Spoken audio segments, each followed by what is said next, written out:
ఓం సాయిరాం. బాబా భక్తులందరికీ కూడా నమస్కారం అండి. అందరూ కూడా సుఖంగా సంతోషంగా ఎప్పుడూ కూడా ఆనందంగా ఉండాలి అని చెప్పి ఆ బాబాగారి తరపున నేను కూడా మనస్ఫూర్తిగా కోరుకుంటున్నాను. ఈరోజు బాబాగారు అందించే సందేశం ఏంటి అంటే కనుక, తల్లి ఈ రాత్రి ఈ చిన్న కథ వింటే రేపు ఉదయానికి నువ్వు పెద్ద శుభవార్త వింటావు. ఇది తప్పకుండా విని తీరాలమ్మా నువ్వు అని చెప్పి ఏదో తెలియని సందేశాన్ని ఈరోజు బాబాగారు మనకు అందించడానికి మన ముందుకు వచ్చారండి. మరి ఆ కథ ఏంటో మీరు పూర్తిగా తెలుసుకోవాలి అనుకుంటే కింద @సాయి పిలుపు అని చెప్పి ఛానల్ పేరు కనిపిస్తుంది కదండి.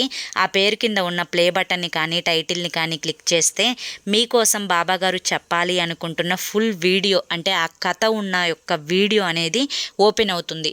అందరూ ఓపెన్ చేసి తప్పకుండా చూడండి. ఎందుకంటే బాబాగారు ఏది చెప్పినా కూడా మన మంచి కోసమే, మన భవిష్యత్తు కోసమే.